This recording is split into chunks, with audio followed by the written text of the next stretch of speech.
I think we good. I think we good. Yeah. There we go. Yeah. Yeah.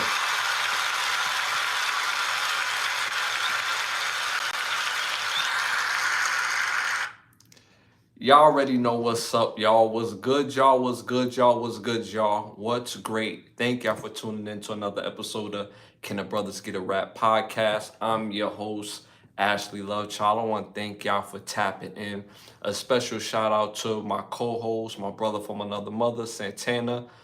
He wanted to be rocking with us tonight, but we still trying to figure out the connection. We've never had these issues with the show with so many episodes under our belt, but for some reason we're having technical difficulties. It's mainly through YouTube. YouTube has sent us some sort of message saying that they're sorry for the connections, that a lot of streamers have been having problems with going live, and I don't know what it is, but they we basically at their mercy to fix it at some point, but they will do it, and we're going to get back right. But shout out to my bro Santana, who's normally with me on the other side, man. Appreciate y'all tapping in as always, man. We got some people here already in the building. Shout out to some of our day ones already in the building. I appreciate y'all tapping in again each and every Thursday, every Sunday at 10:30, y'all. Quick shout out. Who I see in the chat so far? We got some of my day ones. Tremont in the building, Culture in the building, Winter in the building, King P in the building, and Paul Power in the building. Appreciate you tapping in. That's just some of our day ones with badge holders. Got badge holders in the building. So thank y'all for tapping in. We're gonna have an amazing fire show. It's been crazy all day, but we're still gonna have an amazing fire show. I know. Again, we on the road to 20,000 subscribers. We're a little over 11,000 subs. So again, continue to like, subscribe, and share, and share, and share. Leave comments, stay engaged into the chat, stay engaged into the videos. Got over 450 rewatch videos of this podcast on this channel, the Ashley Lovechild channel. So make sure y'all continue to support. Y'all continue to support. I also want to thank y'all for supporting my new EP that's out right now called Winners Loyalty. Again, it's called Winners Loyalty. I want to thank y'all for continuously support that new EP. Got 6 songs of fire. If you are real hip hop fans, then make sure y'all go tap into Winners Loyalty. It looks like this on your platforms. Just tap into Winners Loyalty and it'll pop up. Got the NBA logo, so make sure y'all go tap in and check it out. I always get text messages while I'm on live, so y'all know better than that. So whoever that is, I know who that is, and they probably watching. Yeah, when I see you, you already know. You already know. All right, y'all. Again, like I said, I want to thank the presenting sponsor of this podcast, which is Button Snaps. Again, with the finest of movie shows and documentary for your viewing pleasure of $4.99. Again, that's Button Snaps. Button hyphenated sign snaps.com. That's button hyphenated sign snaps.com. Again, get fire movies there, so make sure y'all go tap in and check it out. All right, y'all. Y'all already know first segment of the night, popular opinions. Popular opinions. And what do I say, y'all? These are not our questions. These are the world's questions. So stick to the answers in the question. This segment is brought to you by OUV Records. You go to Instagram right now at OUV Records and stay in tune to the latest music and merchandise. You see it right up here. Yeah, the label model is create, document, and inspire. So again, make sure y'all go to Instagram, stay in tune to the latest music and merchandise at OUV Records. All right, y'all. First question of the night. Again, this is popular opinions. Hey, man, I'm on live, dude. Why people be trying to mess up the flow? All right, y'all. All right, first question of the night. Where do you rank? Where do you rank the East after trading for Desmond Bain? Where do you rank the East? I'm sorry, where do you rank the Magic in the East after the trade for Desmond Bain? Number one, East favorites. Number two, top two or three. Number three, top five. Number four, fighting for the playoffs. Let me know what y'all think in the chat again. Again, the question is, where do you have the East ranked after trading for Desmond Bain? Okay. Number one, East favorites. Number two, top two or three. Number three, top five. Number four, fighting for the playoffs. Let me know what y'all think in the chat. Again, we're built off love and we built off engagement. So let me know what y'all think in the chat, man. For me personally, I'm gonna say top five. I'm gonna go with top five. The Orlando Magic is really good. I don't think people give credit to Orlando Magic. They got a really good young core, young team. But I think this is a group who really can make their way and really do their thing. And the team keeps building. They keep building. They keep getting better and better each and every time I see them play, to be honest with you. They're a really good team. In the chat, they're going with top. I'm seeing top five. I'm seeing top five in the chat. They agreeing with me in the chat. I'm not surprised at that at all. Because if you watch basketball, the East, we don't know what the East is going to finally look like. We know for a fact that the Celtics is not going to be the Celtics unless they land Kevin Durant, and I don't know how they would do that. But it's the NBA, so anything can happen. Secondly, you got other teams who are on the rise, on the uptick. But I think the Magic is one of those teams that's on the uptick because they got a young superstar in Ben Caro. So I like the way he play. I like the way the team look around him. Tall shooters, they could play. They could seriously play. So I like them to be in the top five, in my opinion. Okay. Again, the chat said top five. I said top five. The rest of the world at 68%. This is very overwhelming. Also said top five. Also said top five. I'm not surprised at that. This is a very good team. Like I said, they really going to be putting the screws down on a lot of teams moving forward. So I think they're definitely going to be a top five team as well. All right, y'all. Moving on to our next popular opinion question. Over 1,400 people voted on this. Mental health check. Mental health check. How you been? That's what the question is called. Mental health check. How you been? Number one, happy and blessed. Number two, not good, not bad, just living. Number three, close to defeated, but I won't quit. Number four, death is better. Damn. Death death is better than this. Okay, so again, number one is happy and blessed. Number two is not good, not bad, just living. Number three is close to defeated, but I won't quit. Number four, death is better than this. Let me know what y'all think in the chat. Over 1,400 people voted on this. So let me know what y'all think in the chat. Shout out to Ebony in the building, man. Appreciate you tapping in. Me personally, um, I'm seeing in the chat so far one.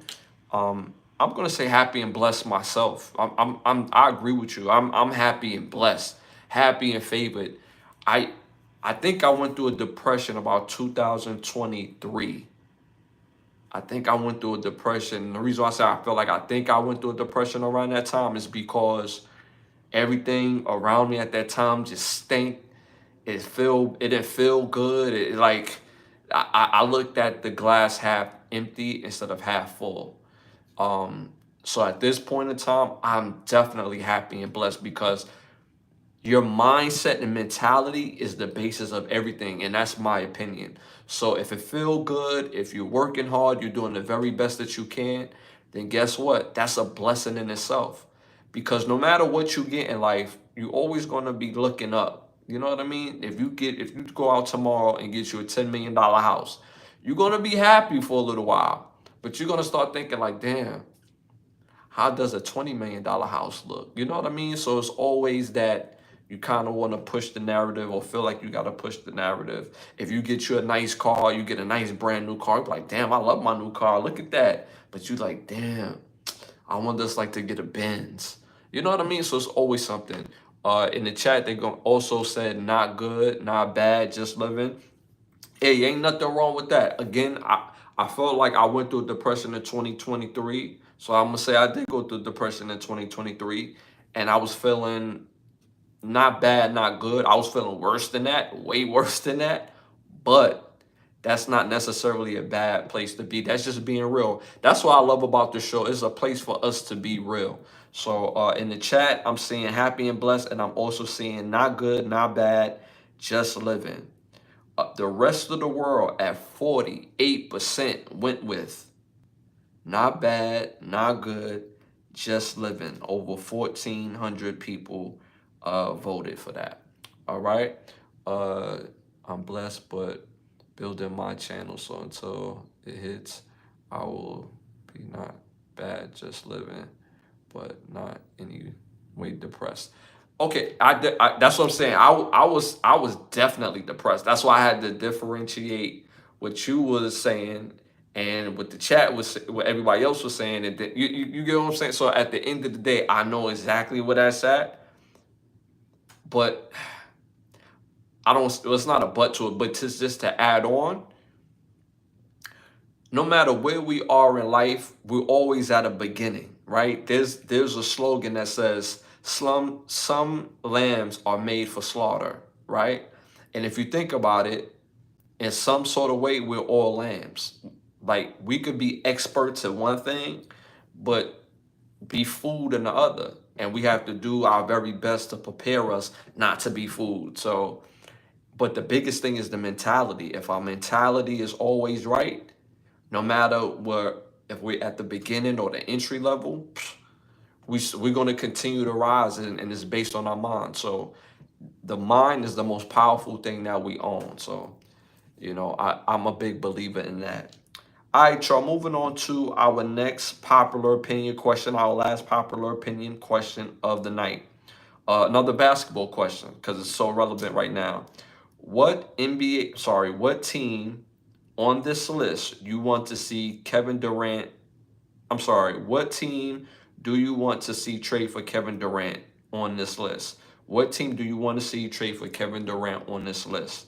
Number one, the Spurs. Number two, the Rockets. Number three, the Knicks. Number four, the Timberwolves. Let me know what y'all think in the chat. Again, the question is, what team do you want to see trade for Kevin Durant? Number one was the Spurs. Number two was the Rockets. Number three was the Knicks. Number four was the Timberwolves. Let me know what y'all think in the chitter chat, y'all. Let me know. For me, shout out to Straight D in the building. Pause. Straight Divergence in the building. Appreciate you tapping in, man. Appreciate you tapping in. Hope you heard the question. Hope you heard the question. For me, I'm going to say Timberwolves. If any team needs to make a big splash, but I don't want to see them get Kevin Durant and move on their other pieces.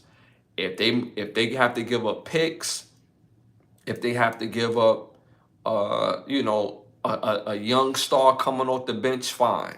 But as long as they're able to keep, obviously, Anthony Edwards, DiVincenzo, Rudy Gobert, got to keep your other wing. I can't think of his name right now. The small forward. Well, they might have to trade their small forward. They might have to trade him. And I will say Julius Randle. So if you get picks, Julius Randle, and their three, I'll do the trade for Kevin Durant. In the chat, they saying the Knicks in the chat. They going with the Knicks in the chat. That's funny. I don't think the Knicks need Kevin Durant, but if they do, they do. I don't think he makes them better, honestly. Only because the Knicks already plays. They don't play free flowing basketball. So, and then they play a lot of minutes. So I don't think that helps Kevin Durant being at 30. I think Kevin Durant is what, 34, 35, and he already had accumulated quite a few injuries. So yeah, so that's my opinion on that. That's why I say that. Um, all right, y'all. So again, I went with the Timberwolves. The chat went with the Knicks. The rest of the world at 41%, and over 36,000 people voted on this. 36,000, y'all. The rest of the world at 41% went with Spurs. They went with the Spurs. King P, he also went with the Rockets. Yeah, I wouldn't bust up the young Rockets team for KD. You were a football player. How does it feel to be traded and not wanting to be traded? That happens. Well, I didn't play in the NFL. I didn't play in the NFL. I played all through my life. I played at every level except for the NFL. I did play pro ball. Um, I played semi-pro, I should say. I played semi-pro and I played junior pro. I played college, high school, and so on and so forth. But I never played in the NFL. Never played in the NFL. I by the time Around the same time I was playing semi-pro, I was heavily engulfed in the music. I was just playing to kind of just play. My heart, my body was already into music. So I've never been traded, just to answer your question. But I have friends who also played in the NFL that I grew up with. Um, on one end, if they didn't want to go, it sucked ass from what they told me. They said it sucked ass. But it was a part of the business because they got to go where they was going to get paid. So the NFL so gangster, they like, yo, we're going to trade you. And you're like, what? Yeah, I don't want to be traded. Oh, all right, so we can just send you home. All right, I'll pull up to Cincinnati.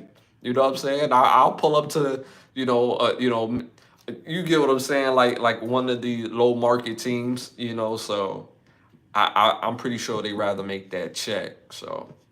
But yeah, but again, I would like to see Kevin Durant. If any of these teams on this list, it would be the Timberwolves, but the rest of the world chose the Spurs. All right, y'all. Moving on to our next segment. Hollywood need to ask us. We came up with this segment because Hollywood just give us a lot of trash movies we didn't even ask for, have no type of connection, no type of intrigue, no type of nothing, just no type of energy. It's just blah, blah, blah. So we got better movie ideas and movie series. So my Hollywood need to ask us, I would love to see a movie because what I found out that these two particular movie franchises is in the same universe. So because we love the Marvel universe, I would love to see a universe cross-referencing, or I want to say cross-using both movie franchises and meeting both and how it was wrote in the same universe. So my Hollywood need to ask us. I would love to see a movie. I would love to see a movie where Terminator meets the Matrix, call it Terminator meets Neo or something like that. I think that would be absolutely fire. So again, for those who don't know, the person who wrote it in the same universe. They just broke up the movies and it turned into a franchise because people just love the Matrix, people love the Terminator, but it's in the same exact universe. So I would love to see how and where do they combine, and how dope would it be for Terminator to meet Neo and how that counteract. The Matrix is a very underratedly good movie franchise. Some people didn't like four. I thought four was cool. It wasn't the best one, but I thought four was cool. I thought four was cool. Rewatching the Terminator franchise, I got a completely different outlook because I always would say the OG number one, number two is one that those are the best ones, and the rest is ass. After rewatching the Terminator movie franchise, those movies are better than what I led to my own, my own thought saying that it was ass in the beginning. Three is much better than what people give credit for. The action, the capabilities of what the woman was able to do, the girl Terminator, I just think they dropped the ball as far as the story. Like the story suffered, but the action is top tier. Four, I believe it's um I think it's the one where the guy is sent back in time and he doesn't even realize he's a Terminator. He thinks he's human. That movie is fire. I got a complete different outlook on that. Before I was like, this is ass. That one is fire. And then the Genesis Terminator was better than that because you had all the Terminators in one. They brought back the one from '84. They brought the new one. They got T2 up in there. They put it all together, and I thought that was a masterpiece. But again, when you do so much with the action, sometimes the story suffer. Part one was great because of the story. Part two was great because of that story. And I also think that the people that they cast as John McClane, as John Connor, they was terrible. I just think it was a big drop off on who they picked. But the movie in itself was fire. So if they get John Connor together, they could put this together. So me personally, I would love to see a Terminator meets Neo movie. It could even be a movie series. I don't care. Either one. I'm fine with either one. And I think that would be absolute fire. Oh wow, it's like that. Oh wow, it's like oh wow, it's like that. It did not. Or you probably talk about the Knicks. She was probably talking about the Knicks. I said Kevin Durant should go to the T Wolves instead of the Knicks. But yeah, so I would love to see that movie series in itself.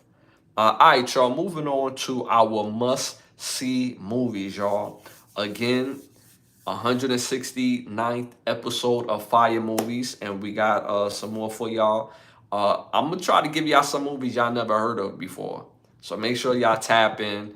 If my co-host or my guest co-host, shout out to Jokey from Jokey Entertainment was here. My normal co-host, my bro Santana, if he was here, I kind of thrive on hearing those words. I've never heard of those movies before, bro. And they movie buffs. So that's what makes it fun. All right, so my number one must-see movie came out in 1993, directed by Sheldon Lechitt.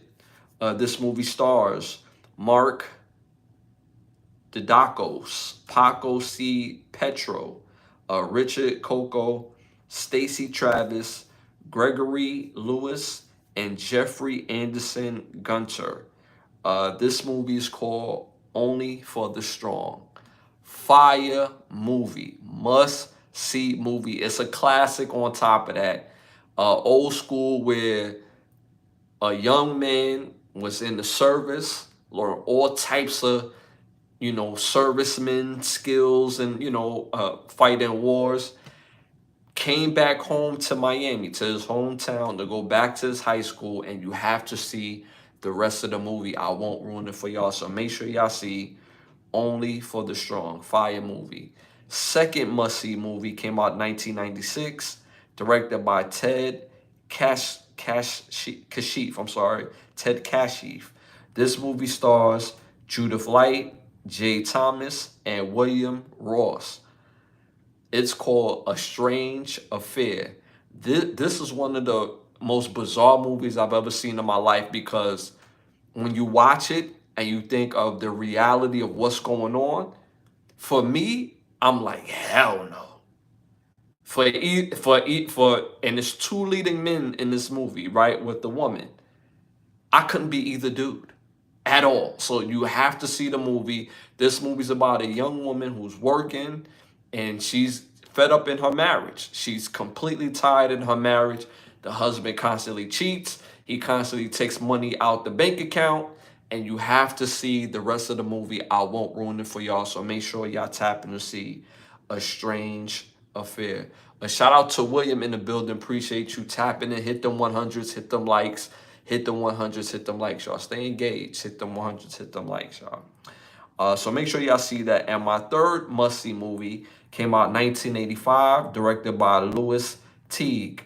This movie stars Drew Barrymore, James Woods, Alan King, Court Miller, Robert Hayes, and Kenneth McMillan. This movie is called A Cat's Eye.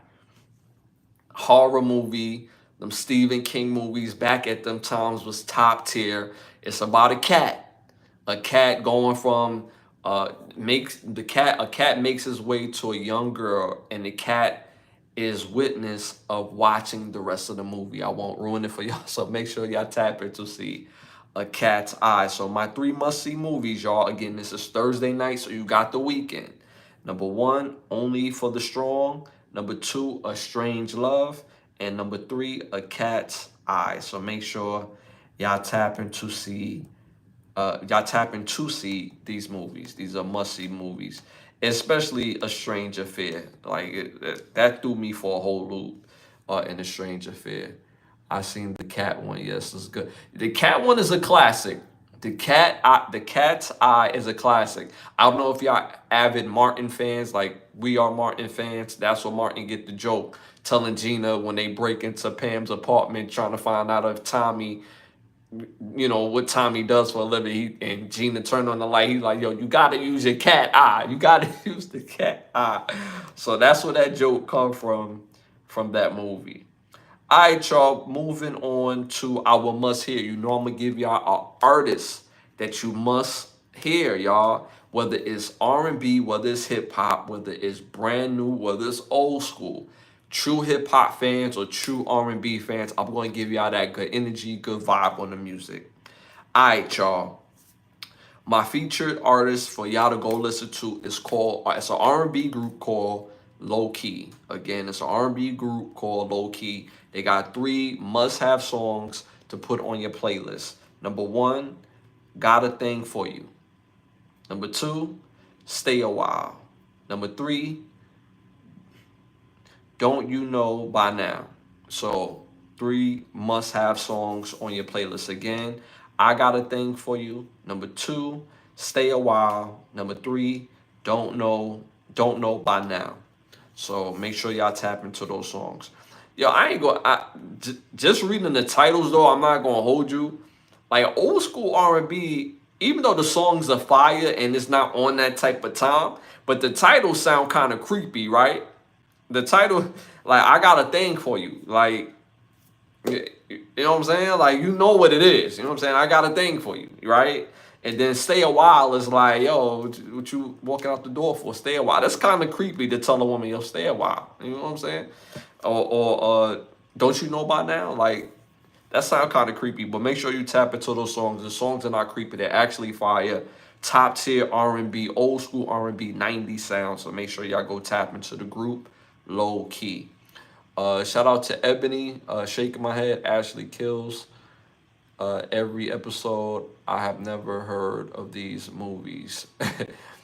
Yeah, like I said, I try to name movies I've never heard of. I'm a big movie buff, and I know quite a few people in our chat is movie buff, so I try to give y'all a little challenge. Good movies to watch, too. Shout out to Ryan in the build. Appreciate you tapping in, man. Fat Joe, Matt. Oh, yeah. Damn. Shout out to Fat Joe. You got to get over it, man. But shout out to Ryan, man. Appreciate you tapping in, dog.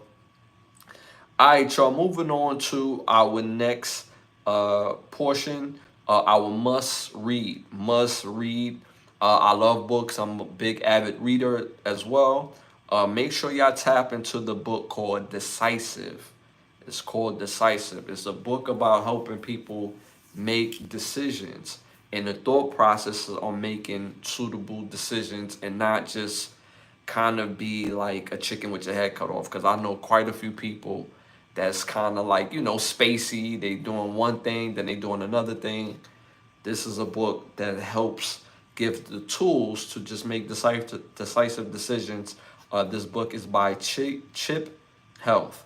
So make sure y'all tap into Decisive. And again, it's by Chip Health. So make sure y'all tap into the book. It's a really good read. All right, y'all. Moving on to our next segment. Send them to Turkey or nah. Send them to Turkey or nah, y'all. Don't forget to hit them likes in the chat, y'all. Hit them likes, hit them 100s, hit them likes, hit them 100s. Again, our show is built off engagement and love. So hit them likes and 100. We appreciate you supporting the show in a major way, y'all. Yeah, the chat is buzzing, man. I appreciate the chat. I'm on live. I'm on live. All right, y'all. Send them to Turkey or nah. Send them to Turkey or nah. Number one, Karen Reed. Karen Reed found not guilty for second-degree murder. Karen Reed, again, is found not guilty for second-degree murder. Are we sending the judge ruling to Turkey or nah? Let me know in the chat. Again, for those who don't know, Cameron Reed was found not guilty for second-degree murder and manslaughter in the death of her boyfriend, a Boston police officer, John O'Keefe, and this after a retrial. However, she was found guilty of operating under the influence and will face 1 year of probation for the charge. The jury deliberated for 22 hours over 4 days before reaching the verdict. So, do we send the ruling, y'all? Do we send the ruling to Turkey? Let me know what y'all think in the chat. Paul Power says send them to Turkey. Send them to Turkey. Send them to me personally. I'm going to agree. Send the ruling to Turkey. I'm going to agree. The reason why I'm going to agree is that this man still lost his life. Lost his life. And at the end of the day, she was under the influence. So you're basically saying because you was under the influence, you didn't have full awareness of what you're doing. All right, how about not being in that situation altogether? So I'm sending the ruling to Turkey. I'm agreeing with y'all as well in the chat. So I agree with that as well. All right, y'all. Moving on to our next one. HIV rates in Atlanta is now officially an epidemic. Downtown Atlanta is as bad as Zimbabwe. That's scary. So again, for those who didn't hear, HIV rates in Atlanta now officially a pandemic. Downtown Atlanta is as bad as Zimbabwe. Are we throwing Atlanta to Turkey? That's scary though, because Atlanta is from the outside looking in, it feels like a lit place. When you go to Atlanta, it really feels like New York City meets the South, because everybody kind of got like a little attitude. Everybody feel like they're like a superstar. Everybody feel like they doing whatever that they doing, having their own motion. Atlanta is not like, but the real draw to Atlanta for real is the fact that housing, renting, leasing, buying homes and properties is cheap. That's the draw. And the fact that, a lot of melanation is down there. I love that. And it's kind of like the hub of,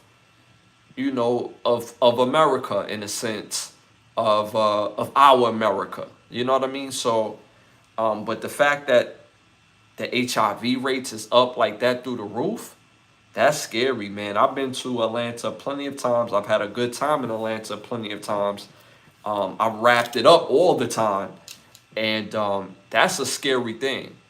That is a scary thing. So I'm going to say send Atlanta to Turkey, at least for now. I mean, if it's as high as Zimbabwe, that really means that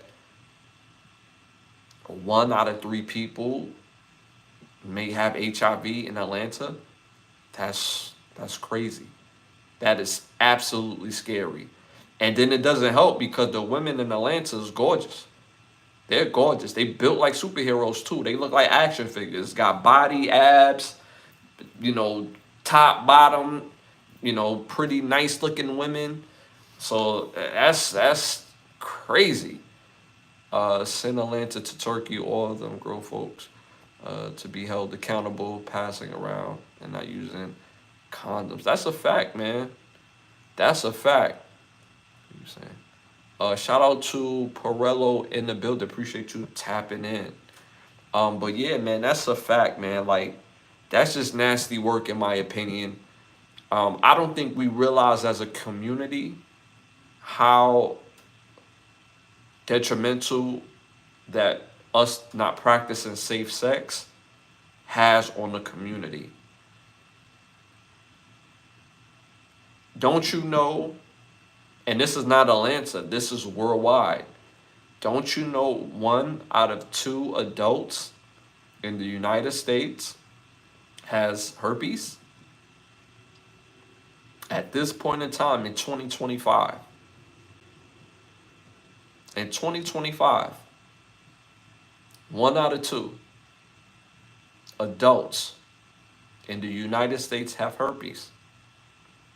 So can you imagine by the time we get to the year 2045 or 2060, some of us won't be here, right? But just because we're not here, our lineage, the people that we have, our kids, our family, our nieces, our nephews, they're going to be going through it. And I used to make fun of this, but it looks like we're heading to this type of world. Like, there's a movie called Demolition Man. This movie stars Wesley Snipes, it stars Sylvester Stallone.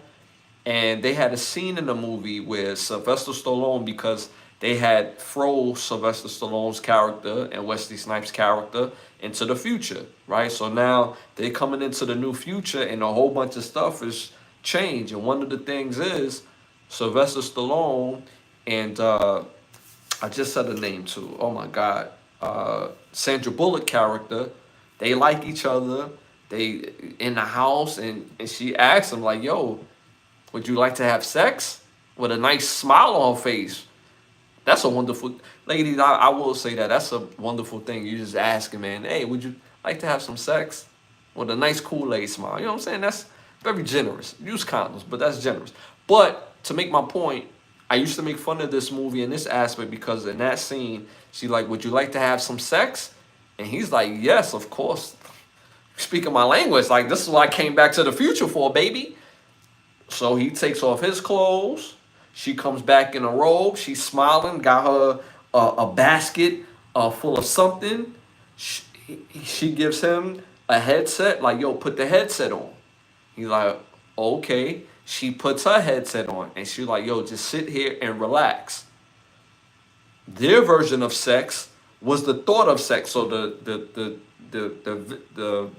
the helmet was basically like a virtual reality version of them having sex. And he takes it off like, yo, like, what is this? Like, that felt real, but like, I ain't in the thing. She was like, yo, the real version of sex was outlawed because of the diseases that's spread it in the countries, and in the states. So this is how we have sex now. And he like, what? Nah. Bring me back the old sex. Throw this new sex away. So every time I watch that movie and I think of stuff like this, it really feels like it's going to be a reality at some point if we don't make changes. So, or I don't know, maybe it's kind of like a scare tactic. But would you want to put that type of health risk? Like, and what I mean by scare tactic, what if it's the job by the health department or the people that does these testing is to make sure that people, not to make sure that people have herpes or have HIV or STD, is to have less sex, so they'll have less people to, populate. So it's like a form of population control, like Thanos, right? So what if that's a part of the thing now where it's like, oh yeah, you got a false positive or you got a false negative. Like, how do we know for sure if that's not, you know, an objective of the health department of making sure that we have some sort of population control, because they tried doing population control through Planned Parenthood years ago, well, for decades, I should say. So what if this may not be the, you know, the new version of that? But I wouldn't want to play with my health, so just be aware, y'all, and use them condoms. Love that movie. Hey, it would feel the same and safe. I'm down for that for 2045. Shout out to that scene in the movie. Yeah, that was a very pivotal scene in the movie. I thought that movie was interesting because of that. Well, it was an interesting movie, but those were one of the scenes that stood out to me regarding this topic. All right, y'all. Moving on to our next send it to Turkey or not. A growing concern of NBA players uh, don't want to play in the city of Memphis.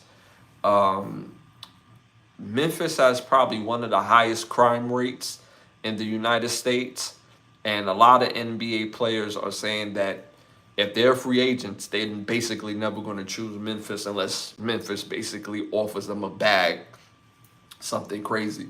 I think that's very unfortunate because immediately most people is going to say, well, do we say, uh, you know, throw those players no. So do we say throw the Memphis Grizzlies to Turkey or not? Send them to Turkey or not? I'm gonna say don't send them to Turkey. I don't necessarily think uh, moving the team is the answer because most NBA players like why they just won't move the team from Memphis to Nashville. It could stay in Tennessee, but just move it to one place or the other. And it's like I get that. That does make some sort of sense. But whatever happened to staples? Because staples change communities, right? When you have something like the Memphis Grizzlies, like a landmark, you have certain type of churches, you have certain type of stores and restaurants and so on and so forth. That builds a community. And within that community, people care. So they care about the the happenings of what's going on in the community where these type of acts of violence don't continue to happen.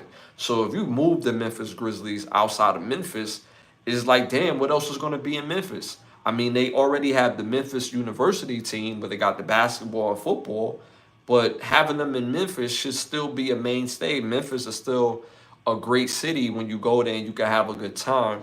The violence is something to worry about, but at the end of the day, if you move the team, how does it solve Memphis problems? If you have the team that shows a staple of positivity, that can help down the crime rate. So I'm not going to send the Memphis Grizzlies to Turkey. I just think that there needs to be stronger community head to change the trajectory of that community. I really do believe that. All right, y'all, moving on. Send them to Turkey or nah.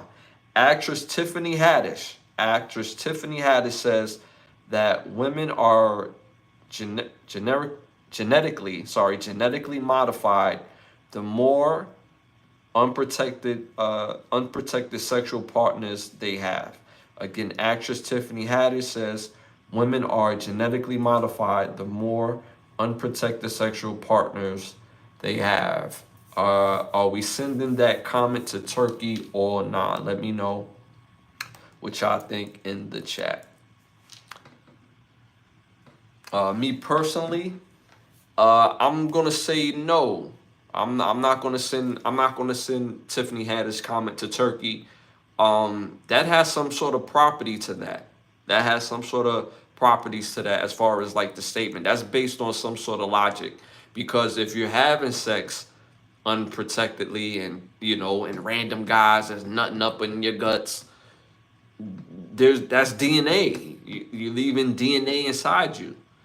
And I get it. Unprotected sex feels amazing. The feeling is great, right? But you're putting yourself at risk. So now when you have children, you have several DNAs inside of you of some sort. And it changes who you are as a person as well, because that energy never leaves. If that DNA is always inside you, then that energy never leaves. So you have a piece of that person's energy inside you forever. So I'm going to say nah. I'm going to say nah. The chat is saying no as well. So I'm not going to send that comment to Turkey. All right, y'all, moving on to our next segment. This segment is brought to you by Button Snaps, where you get the finest of movies, shows, documentary, and original content for your viewing pleasure at $4.99. Again, Button Snaps. Button hyphenated sign snaps.com. That's button hyphenated sign snaps.com. All right, y'all. Y'all already know it's time to rap, baby. First topic of the night.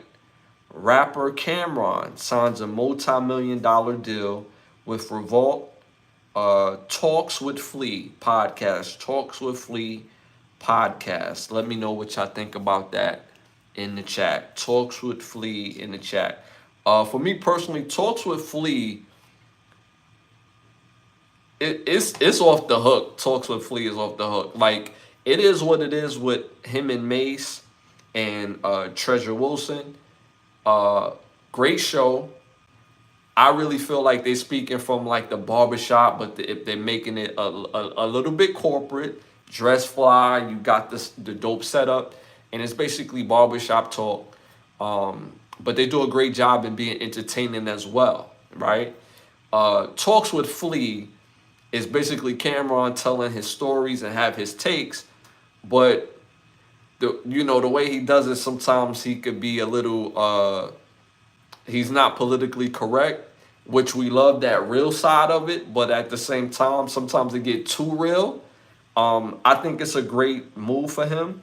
So they asking, so is he leaving Mace? I don't think he's leaving Mace. I just think it's just a separate show. That's all I think.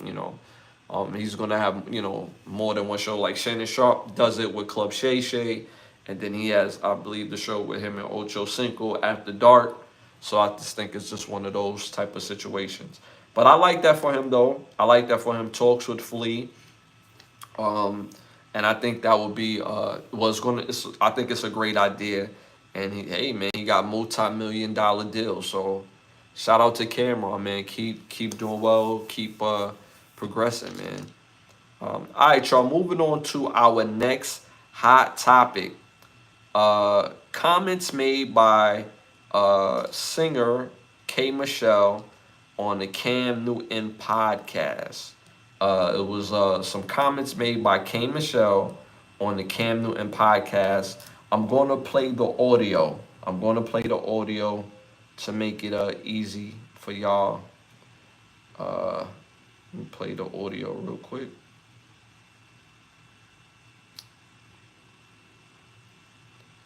Okay, here we go, y'all. I'm looking at a successful black man that has the ability to literally turn the narrative on black family. And my grandfather, I watched my uncles and everything. My whole family, they're married. I'm not the girl who didn't see what a man creating a black family is supposed to be. So I'm asking right now, black men, black men to really step up for black women and create families. It's really not cool. Black men are attacking black women. And it's not cool. They're not creating homes. Witnessing city girls. We're witnessing this and that. And it's like the genders are doing this. Clash. It is really destroying family. Being a country singer, if you are a singer in country music, you're a man. If you are not married, it is not respected. Family is respected in country music in that space. But in our space, we are singing about side chicks. We are glorifying a lot of women. That's not what happens in Nashville. Can't call a woman a Nashville because they'll never even listen to your music and your professional career will suffer. At what point in the black community training in order to deal with the classics, in order to deal with the string? Okay. So we got K Michelle's audio of her on the Cam Newton podcast. Let me know what y'all think about that in the chat. Let me know what y'all think about that. There's so many onions to peel on this. I will start from here. All right, so she's trying to compare country music to hip hop. And the mentality and the goings and comings of hip hop, country music. Those type of entities is completely different. The value system based on hip hop and country is not even the same for you to compare it.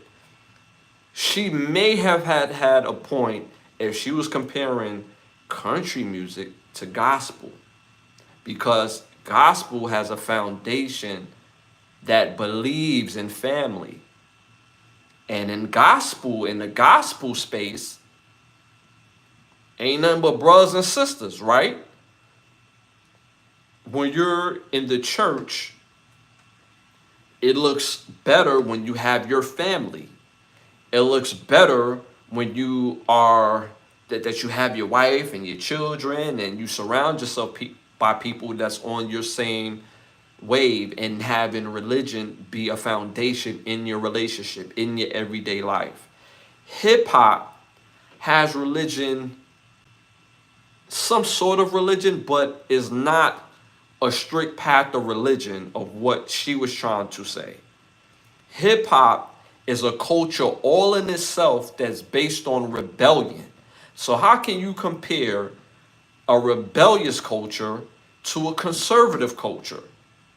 It would have been a whole nother thing if you're comparing conservative culture to conservative culture. Gospel and country are both spaces where you have people that look like us, brothers and sisters, who do go home at 6 p.m., who are respected because they have family, and that's what their brand is about. That doesn't make them better.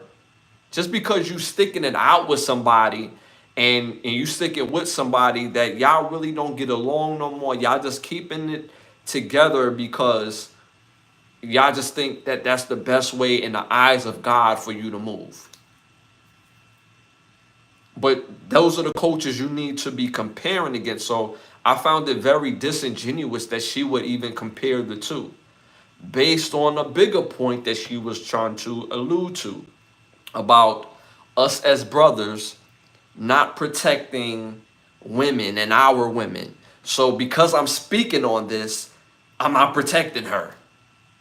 Because I have a difference of opinion than K Michelle based on what she's saying about brothers, that I'm attacking her.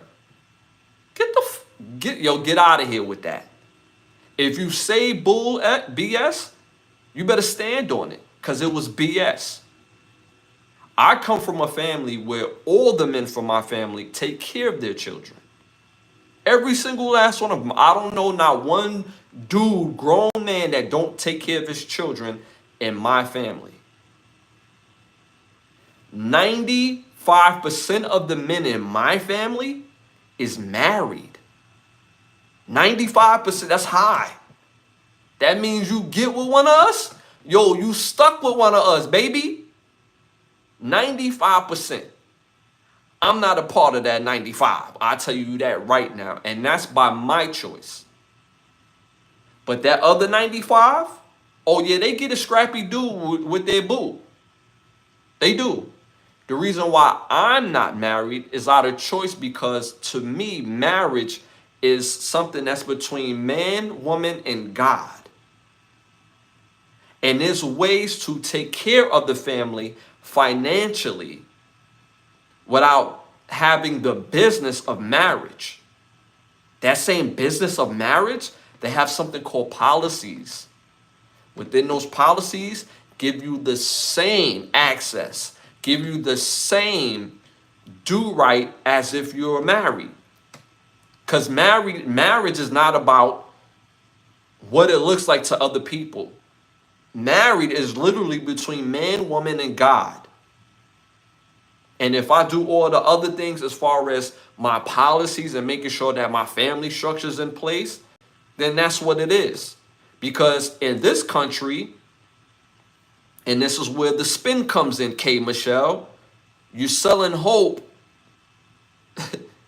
and you're selling a business where in this country that the business of marriage don't benefit men and it doesn't benefit brothers.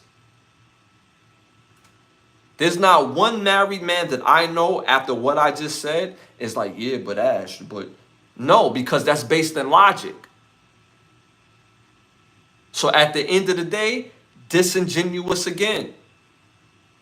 Disingenuous again. She talk about creating broken homes. Y'all are listening to these fake pseudo proclaimed doctors that don't have nothing to show for it, and you're creating broken homes. A man can't create a broken home unless men is out here essaying women at an alarming rate, just taking the panties, taking it. Can't create broken homes.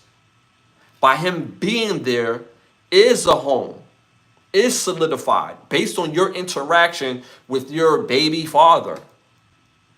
If your interaction with your baby father is piss poor, then guess what? That's going to be a foundation of a broken home. She's trying to negate accountability. Man versus woman in this day and age, I've heard me say it on this show plenty of times. I love women. I'm from a woman. I have women in my family. Accountability must be had. We need each other to grow. We need each other to move forward. No kids is born without my seed. Without my seed, no kids is born. You're the carrier.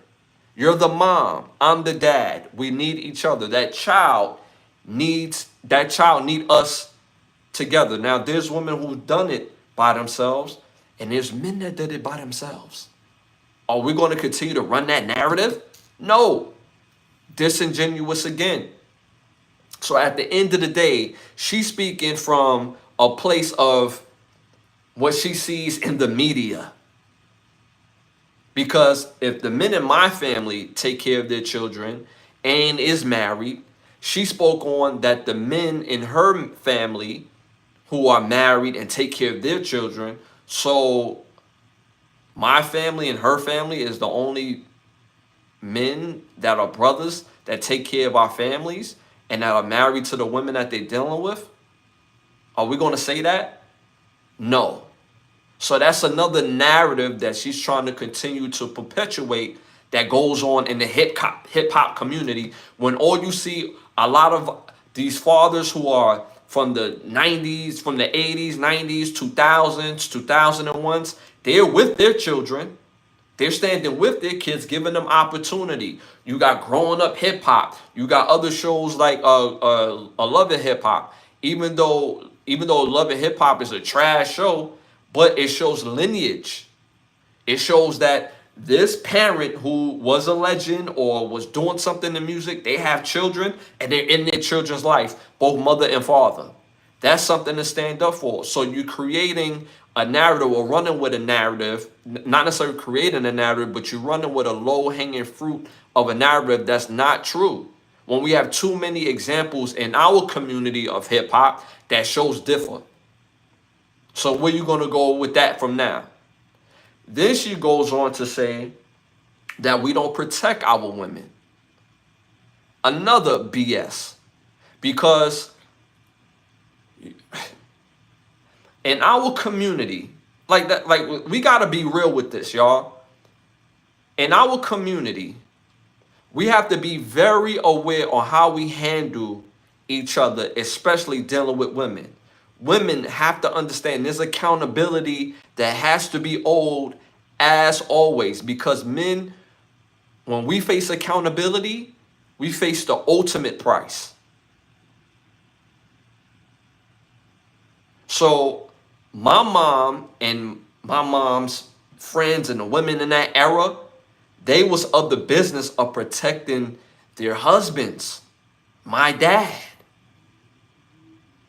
Even though my parents was only married for, I believe, 12, 13 years, she still protected them. Because you know what my dad did effortlessly? He protected my mom. It goes both ways. So what that means is, what we see in today's, you have women putting men in harm's way. You didn't see that in my mom's era and the women in that era, because it could get real.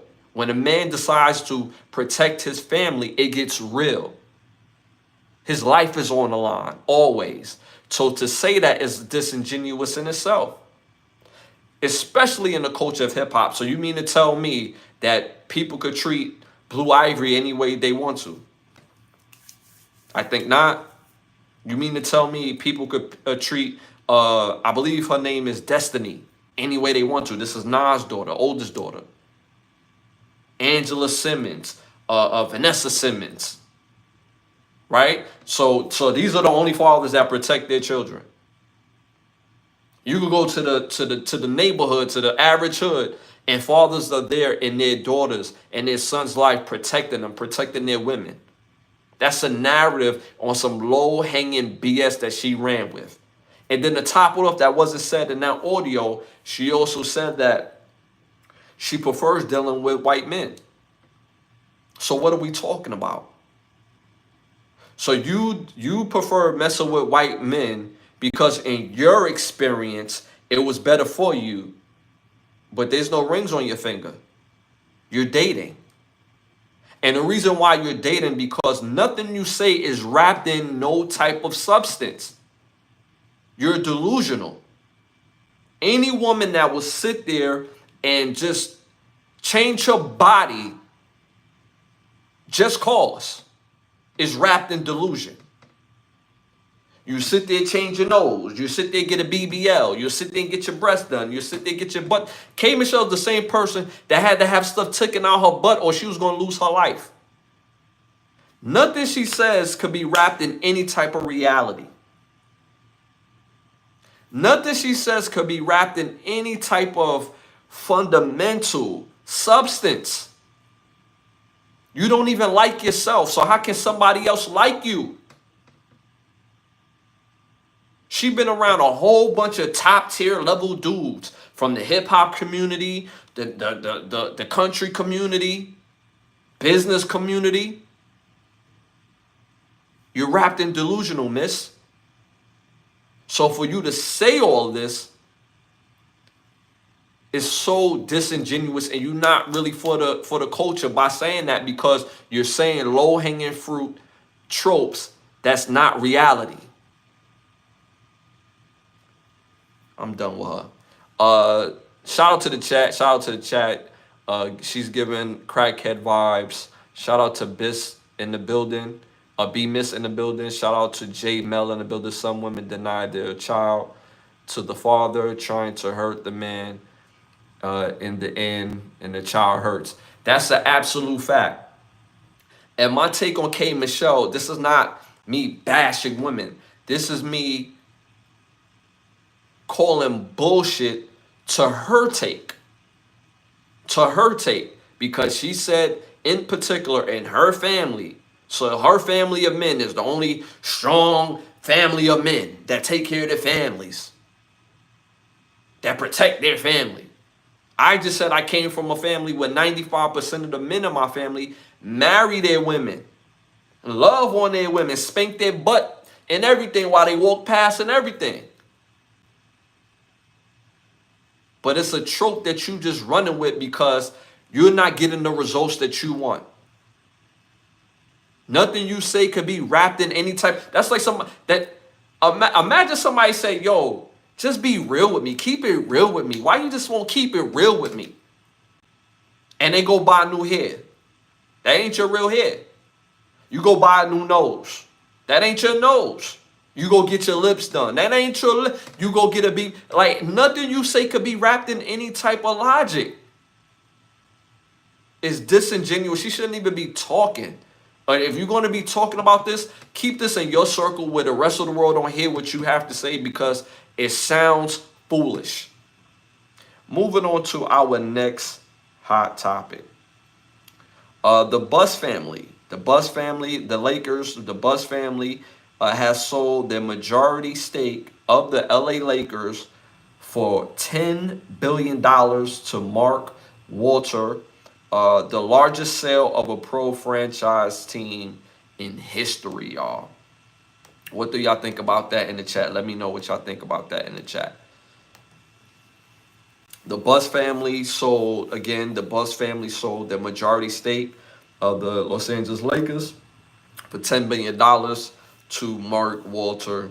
Let me know what y'all think. And it's the largest sale in pro franchise history. Me personally, this is kind of dope because you're gonna max out on this money, and I don't blame the Buss family for maxing out on this money. $10 billion is $10 billion. $10 billion is $10 billion. It just hit different.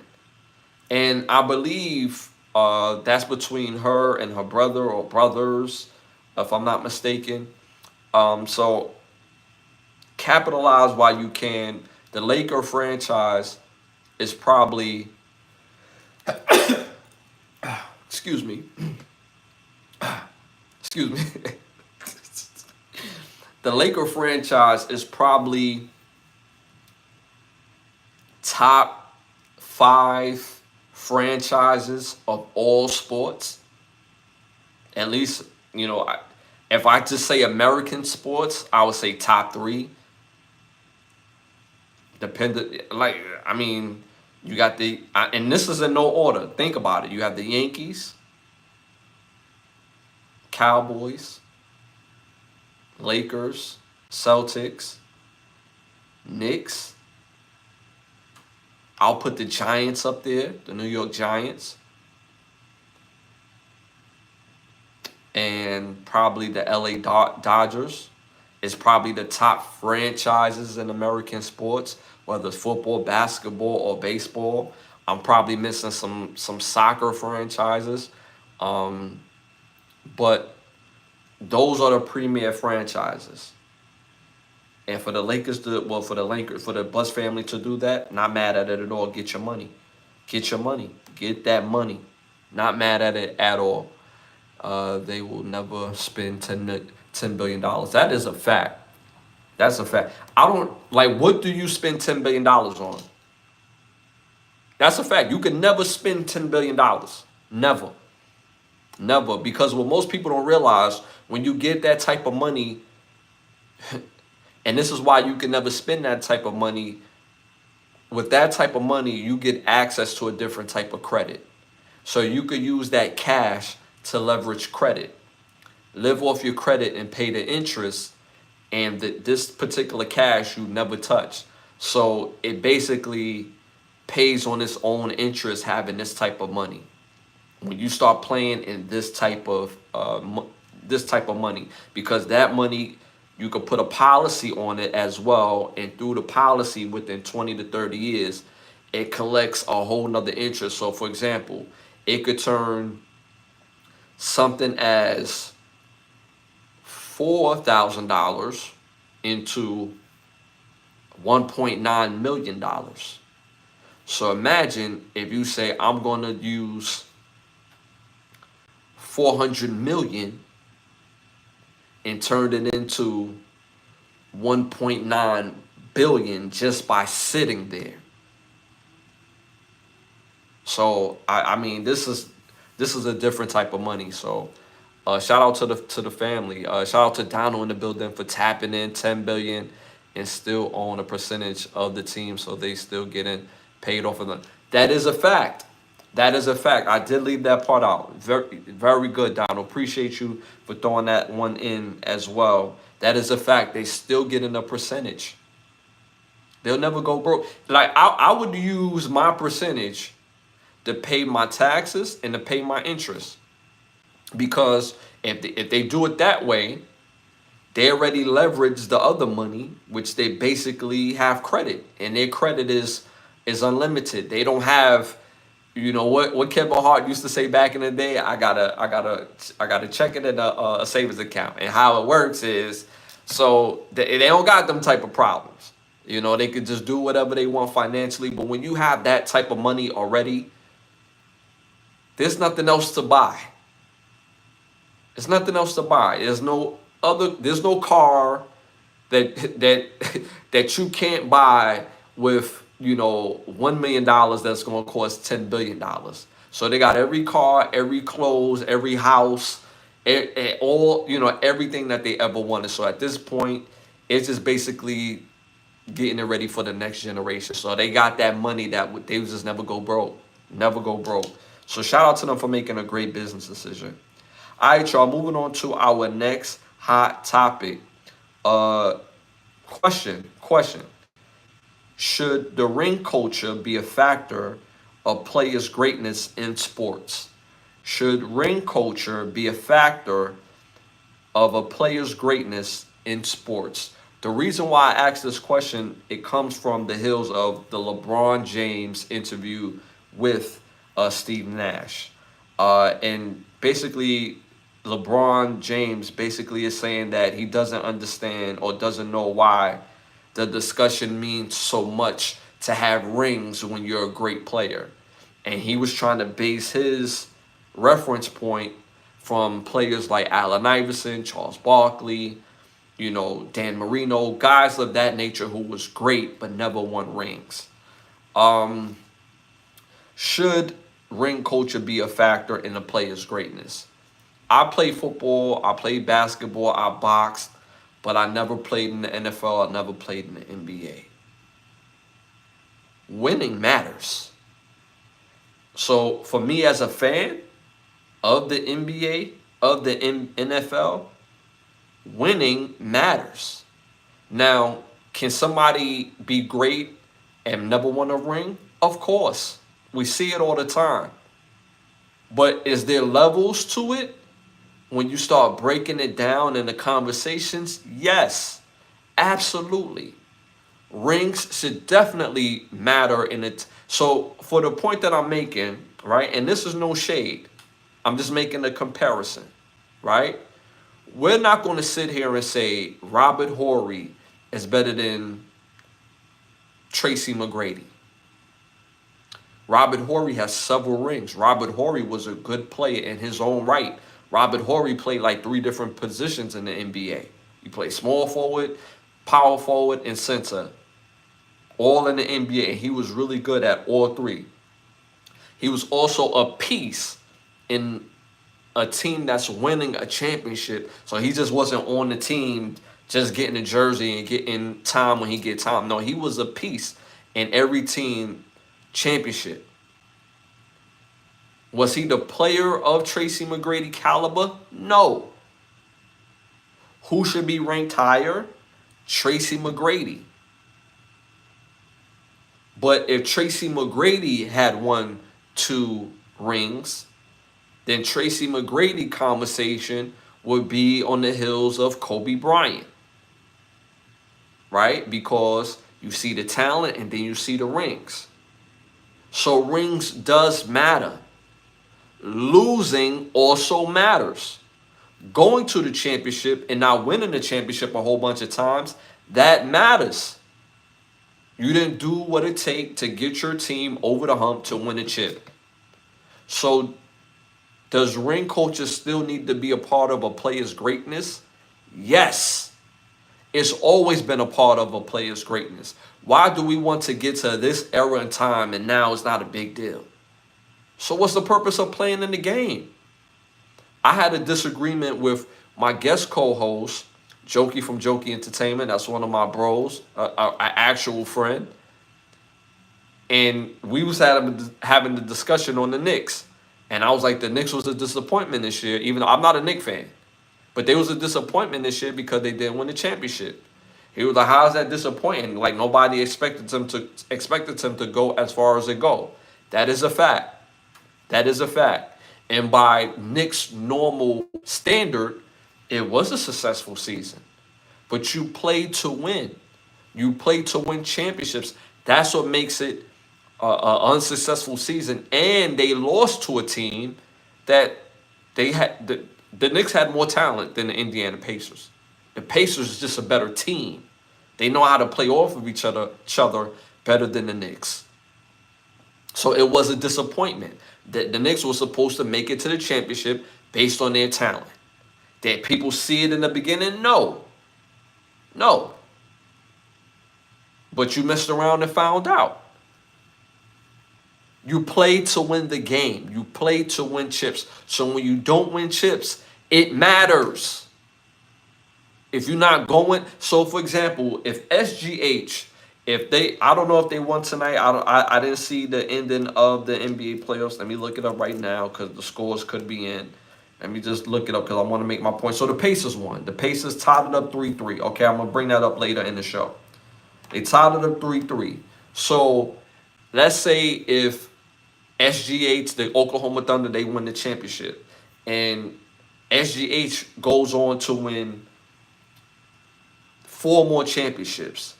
He's the finals MVP in all 4 of those championships. He just won him an MVP. Let's say he goes on to win another MVP.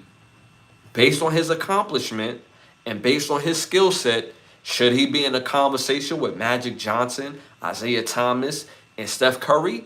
Yes. Yes. Yes. And you decipher based on that.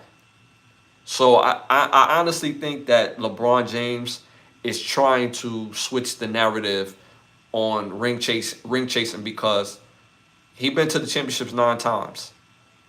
If he'd have won 7, this wouldn't even be a conversation. If he would have won 1 more than Michael Jordan, this wouldn't even be a conversation. Think about that. If LeBron James got 7 championships, would he even be asking this? At 7 championships up, wearing Michael Jordan's number and having 1 more chip than him, you really think he would ask like, yo, does rings really matter for real? Do it determine if somebody's great or not? Like, what are we talking about? Thank you, Donald. Thank you. Winning matters. It always matters. It always matters. Like, you know why I like 90s and 2000 basketball the most? Because when those guys played, they played to win. The stats is cool, but I never watched a Chicago Bulls game and felt like Michael Jordan was trying to get 40 points. I never felt that way. I always felt like Michael Jordan was playing and waiting for the right time to take over so they will win. If you watch any of those old games, you see Michael Jordan, he will coast a little bit and find little ways to help the Bulls win and bring them over the top. So at the end of the day, it was about winning. And everybody was on that. So winning does matter, and it does differentiate players. So I just think it's kind of a cop-out that LeBron James would even make it a topic of conversation. Steve Nash won 2 MVPs, never won a chip. Does that matter? Yes. Yes. Was he a great player? Yes. We're not going to sit here and say that Randy Brown, no shade to Randy Brown, but we're not going to say that Randy Brown is better than Steve Nash. Randy Brown got what? 6 chips? No, Randy Brown I think got like 3 or 4. No, I'll say 3. I think Randy Brown has 3. We're not going to say Randy Brown is better than Steve Nash. So winning matters. Winning matters. We are going to say that Kyrie Irving was better than Steve Nash. Yeah, we're going to say that. Yes. Yes. We're going to say that. So winning matters. All right, y'all, moving on to our next hot topic. Tyler Perry. Tyler Perry is being sued for $260 million over essay harassment, uh, and essay allegations by his former actor on his show called The Oval. The actor name is Derek Dixon. And I remember the guy that they're talking about that is suing. He's on the show called The Oval, and he plays a character who is, uh, a part of the rainbow community. That is his character on the show, right? Um, should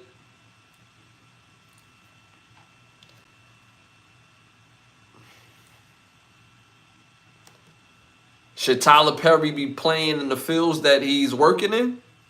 Hey, man. No, no. This is business. Tyler, you got to do what you do and keep it outside of your work.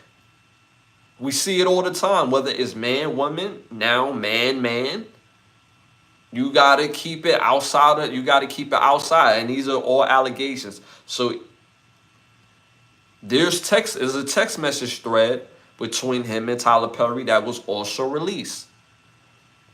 The community in itself is not even surprised that Tyler Perry, if this is to be true, that this is his get down. Because nothing about Tyler Perry says masculine man. And it's cool, Tyler, if this is true. It's cool. It's 2025. Living your truth if this is the truth. But playing in these waters where you work at is hot water. Now, whether he did this or not, it's still going to remain to be seen. 260 million is very egregious, based on what is being alleged. I think that amount is already built in for a settlement. The type of money that Tyler Perry has, the person or the people that's doing the suing, the law firm, they're saying like, yo, we sue for 260 mil. At bare minimum, we'll walk away with 5 mil. Nice payday for me and you, more money you've ever made, on the set. So I don't know Tyler Perry's sexuality, but his energy have always gave off rainbow community vibes, which is okay. It's cool. If it's not, then it's not. Then it's not.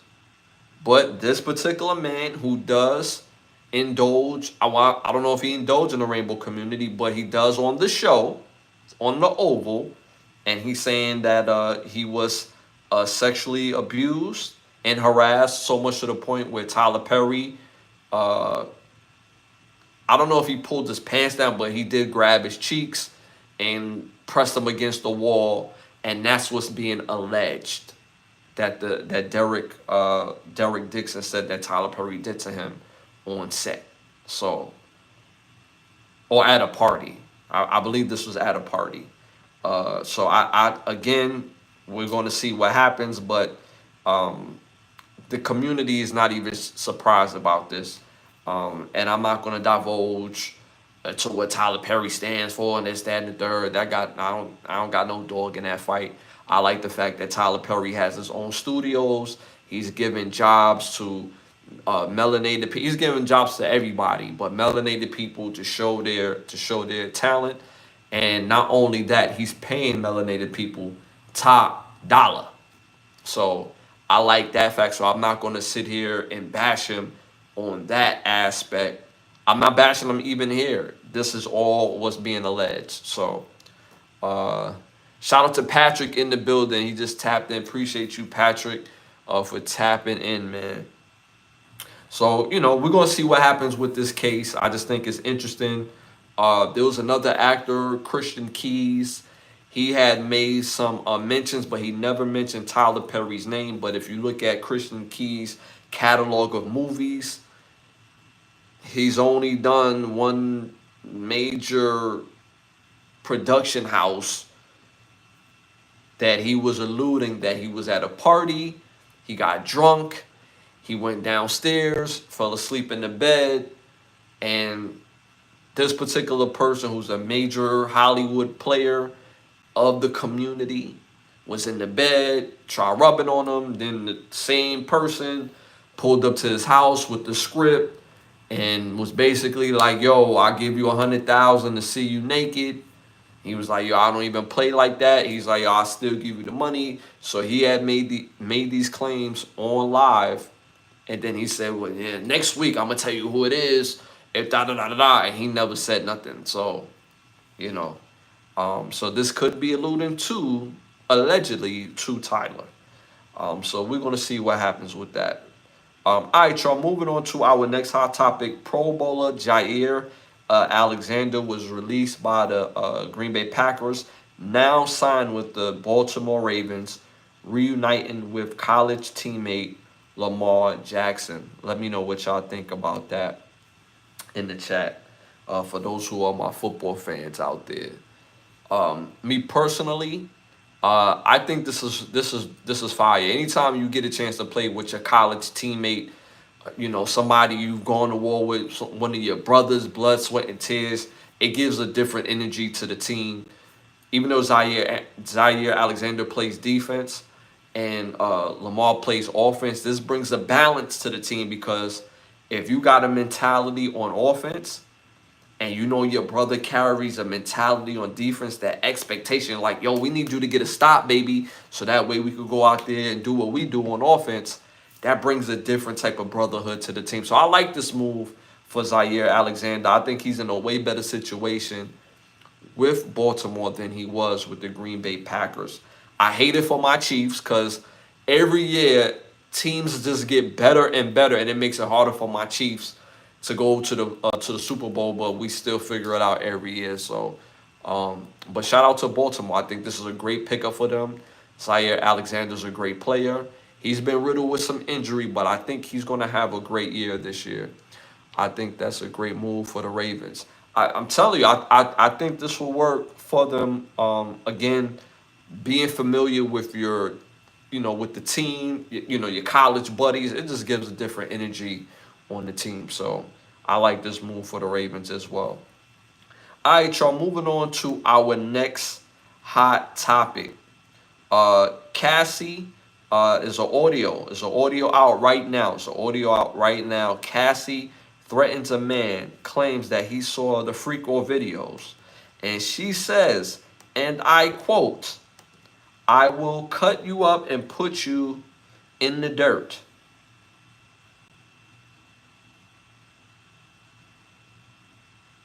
Yeah, y'all camera didn't freeze. This is what she said. "I will cut you up and put you in the dirt." This is audio. Based on his claims of seeing the freak off.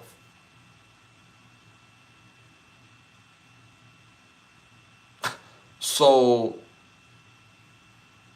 Cassie said Cassie said that's to her, man.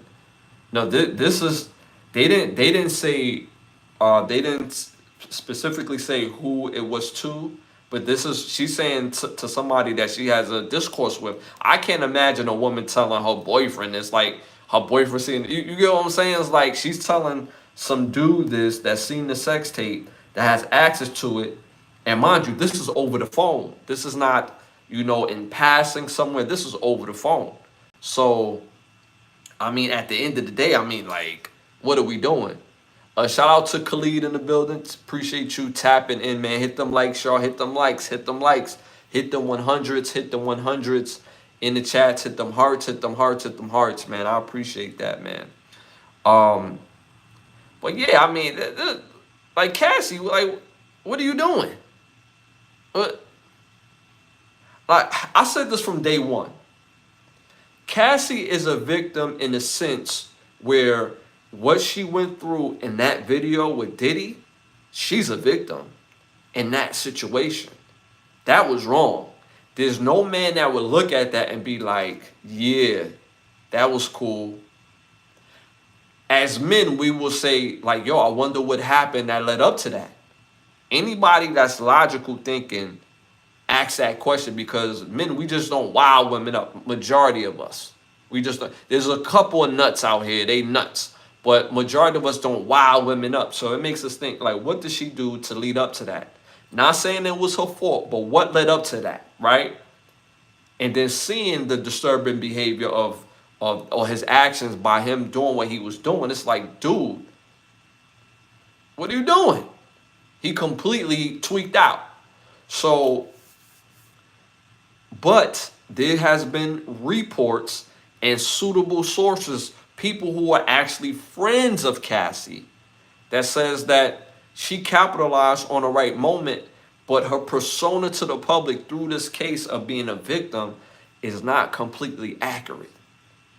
So for her to say to another man, I will cut you up and put you in the dirt, she felt comfortable releasing that based on the people that she has in her corner or had in her corner at the time that could actually make that happen. Because you just don't say stuff like that off the cuff like that. So she's not a complete victim in all the things that she's going through. And we see it. It's being played out. She's even said things in court, in open court. And there's people out there that will argue against that based on what she said in open court. She said this in open court. Yeah, you know, I did do this and I did do that. You have people that will argue against it when this woman said it in open court. So again, I don't see her as a complete victim. She was a victim in that particular situation with Diddy or any other situation that would cause physical damage or whatever the case may be. But if you stick around, and this is not victim blaming, if you stick around, you're signing up for it. If I put my hand in the lion's mouth, everybody out here is going to be like, yo, you're bugging. Why are you doing that? That's the lion's mouth. After a while, people going to be like, yo, I don't care, because he's putting his hand in there. He knows what happens if you put his hand in the lion's mouth. He knows what happened.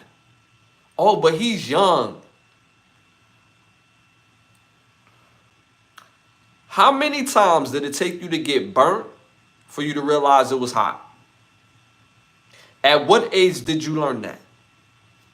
When your parents told you, keep your hands off the stove, keep your hands off this thing over here that's hot, and that over there that's hot. How many times it took you to get burnt? How old was you to learn that?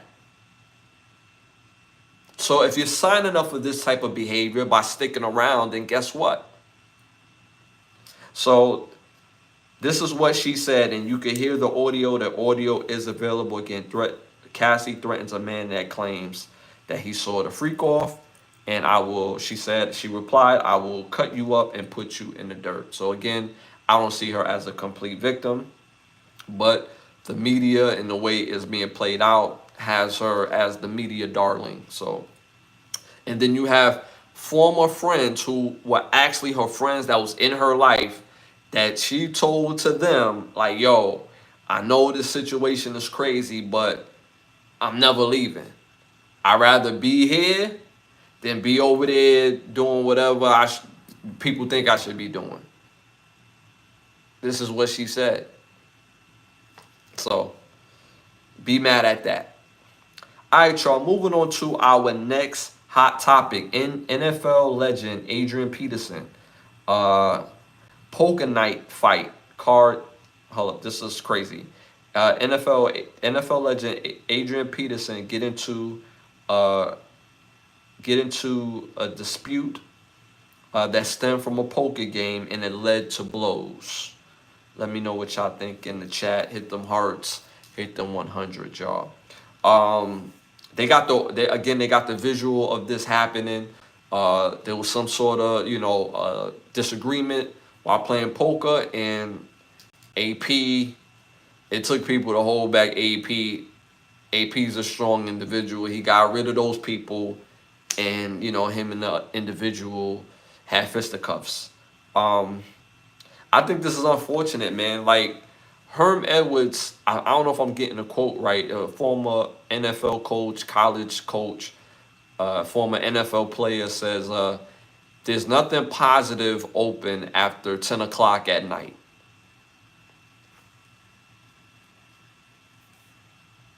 You have to be aware and read the room. You putting yourself in situations where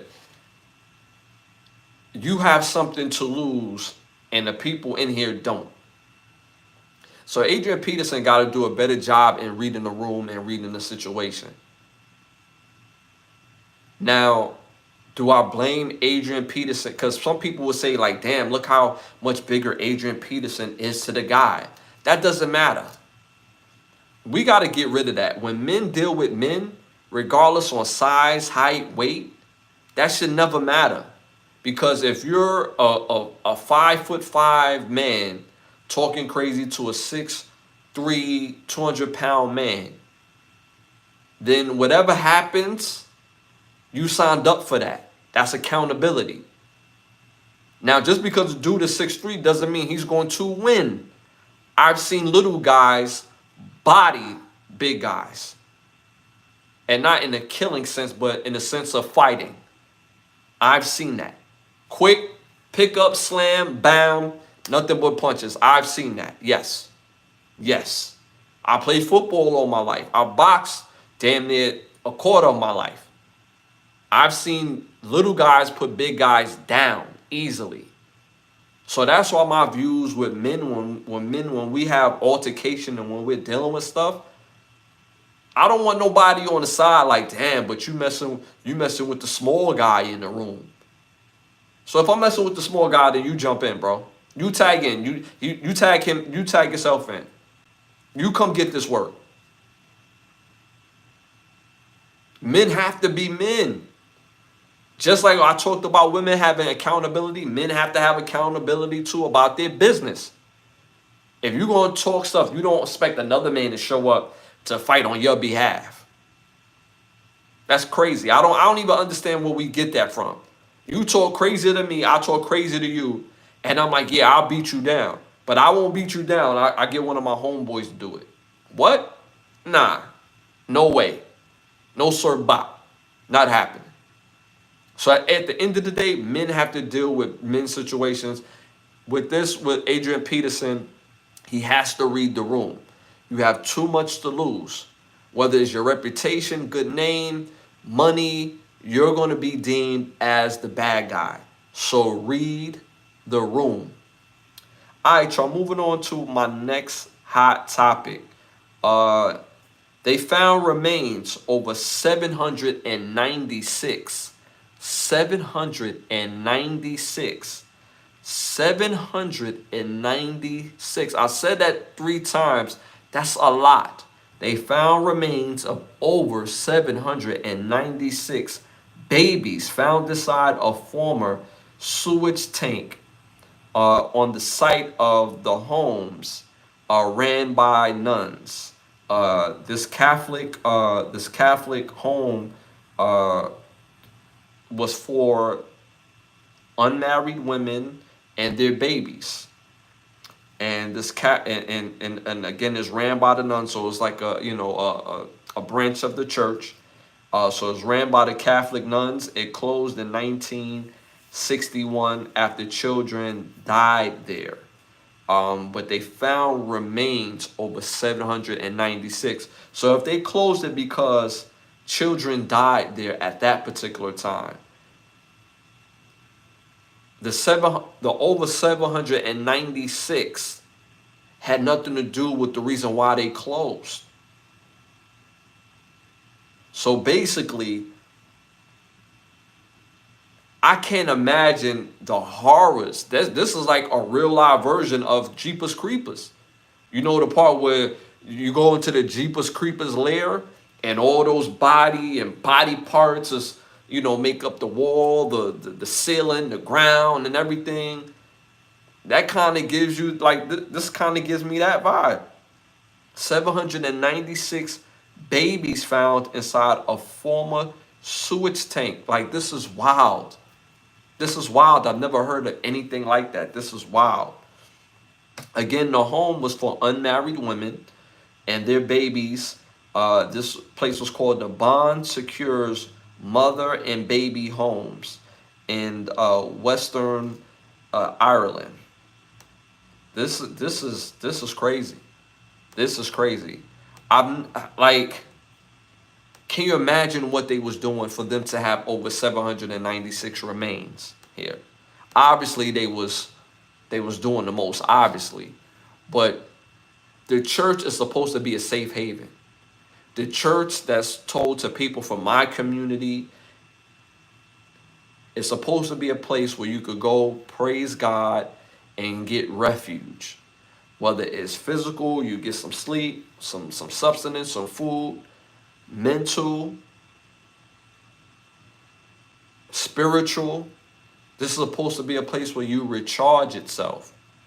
And this is an example of this particular place in, I'm gonna just separate this and not say all churches, but this is giving me the vibes where this was basically a hub for killing children. Where in the 80s, in the 90s, I remember this thing called, kids being on the milk carton. You don't see that anymore. If you go to the local police station in any ways of the world, there's a whole bunch of kids that just gone missing and never seen ever again. This gives me that vibes. 796 remains is crazy.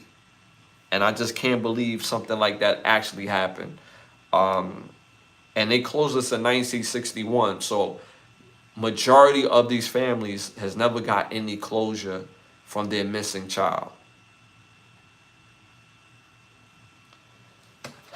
And the sad thing about it, I don't believe that this is the only place that this happened at.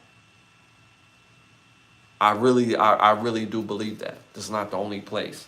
This really makes me feel like it's a smaller part to a much bigger problem. We still see people going up missing and ending up in sex trade and slavery and all that type of stuff. So with a child, if you could take an adult, you could take a child. That's crazy. That is crazy. All right, y'all. Moving on to our last segment of the night. Our Keep the Lie Live segment. This particular segment, I want to highlight that, and I just had mentioned it about Adrian Peterson. So my Keep the Lie Live for tonight is learn how to read the room. Learn how to read the room. Don't wait until it's too late. Learn how to check yourself in the moment. Because a lot of times people just go off and they not realizing what's going on. They not reading the room for real. So at the end of the day, learn how to read the room. This also comes on the heels of an internet couple.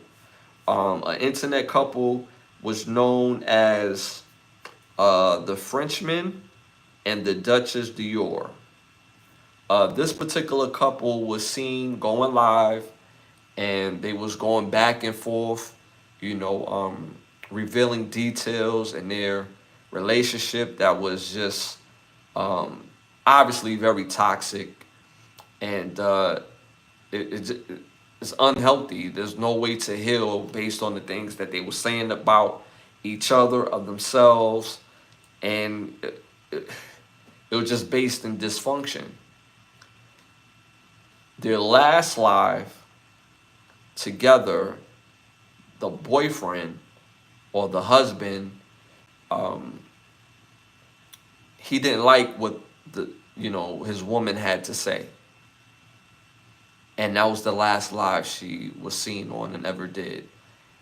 He committed the crime and then took his own life soon after he took his lady's life.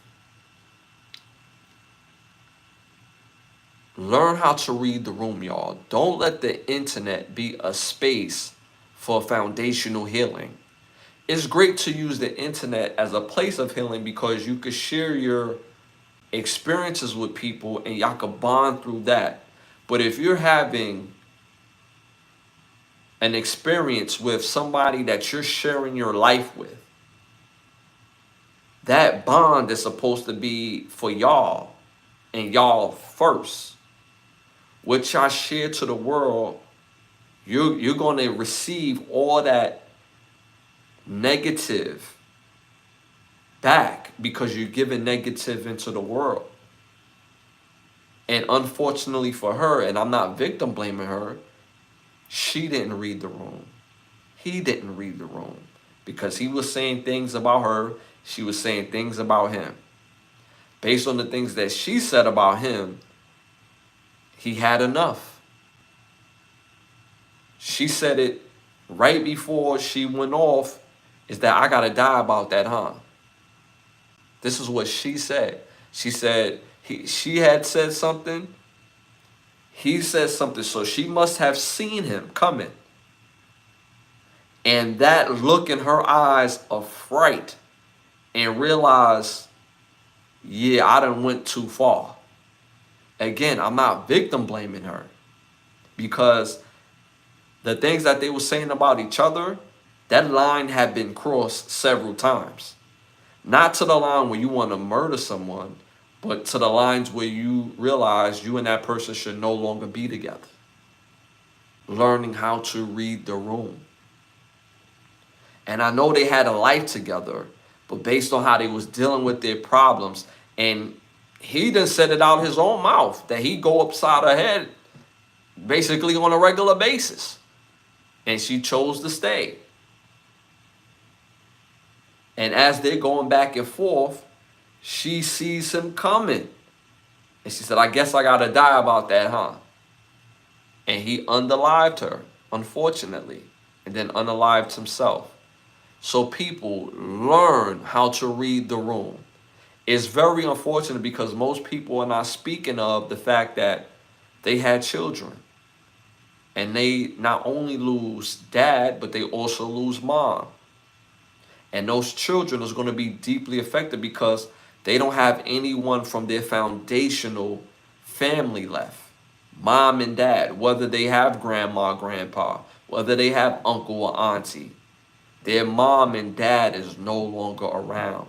Their mom and dad is no longer here to show them how to rise out of conflict. Show them the way, like, yo, don't do what me and your mom did. Do what I'm telling you. They don't have a lifeline to the past like that.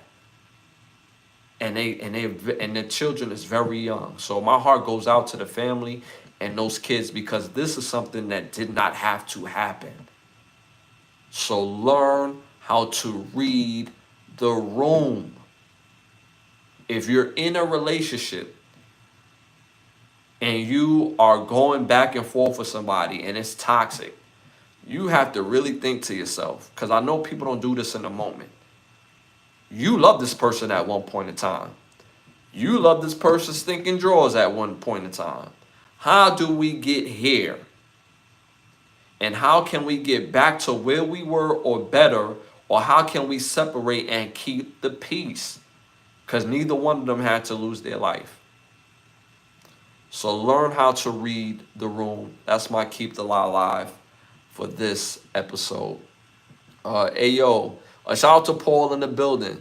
Hey, yo, is that Louis the Don in the pic behind you? I don't know if you're trying to be funny. No, that's my brother Miles, my older brother Miles, rest in peace.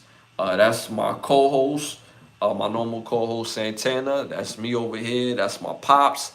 And you probably see my mother in the corner. So obviously I keep the show picture for the show. And I keep my family around me. Rest in peace to all three, my brother, my mom, and my dad. So shout out to Zoo in the building. I'm from KC, go Chiefs.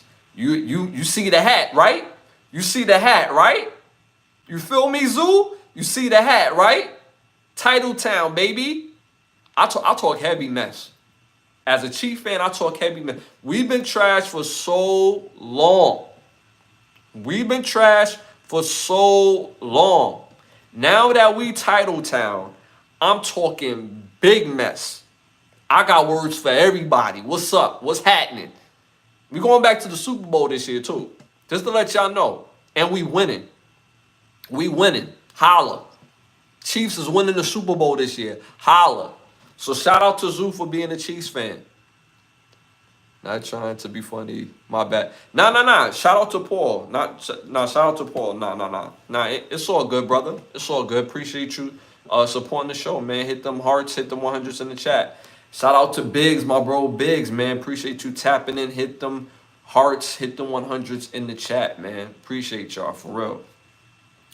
But yeah, so that's my Keep the Lie Live for this episode. Learn how to read the room. That again goes to Adrian Peterson. That goes out to people that's in relationships. That goes to everyone, even at your job. Learn how to read the room. Other people will tell you what they think about you. And that's not a bad thing. That's an advantage. Because whether it's good or bad, you learn how to play the part.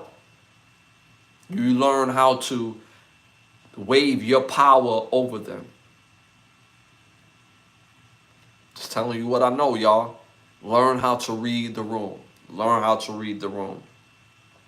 Y'all, I want to thank y'all for tapping in, man. I want to thank y'all for tapping in. Oh,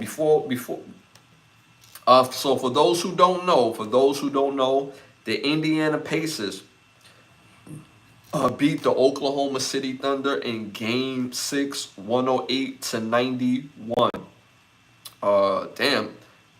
Pacers was showing out tonight. So they forced the Game 7. I'm actually not surprised that they forced the Game 7. But the Thunder played very well in Game 5.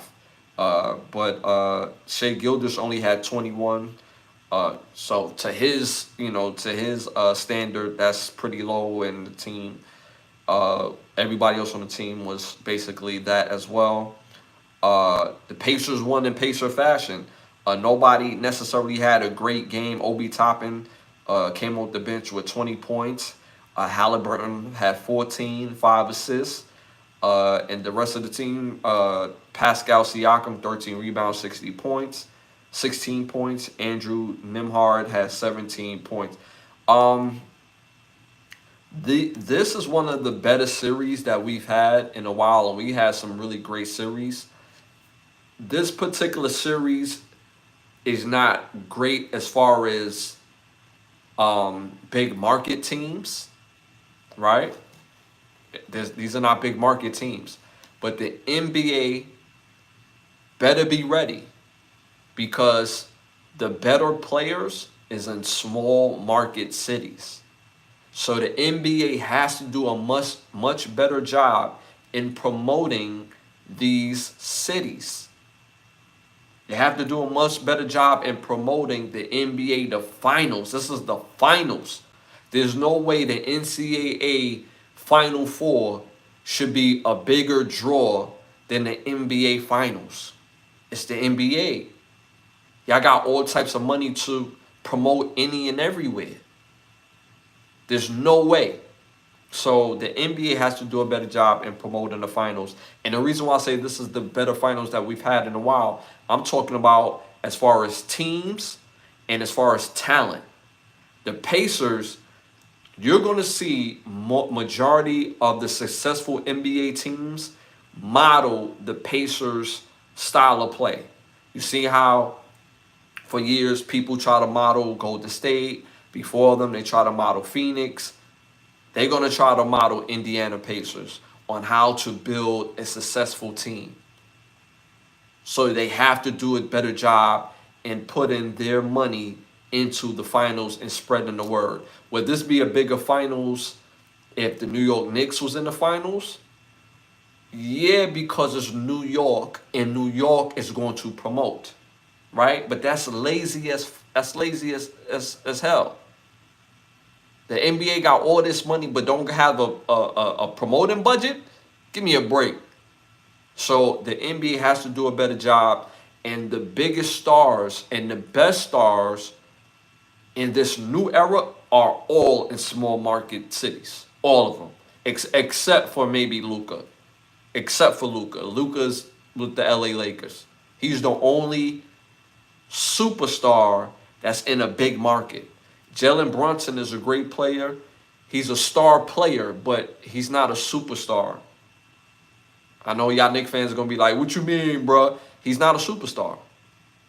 He's not.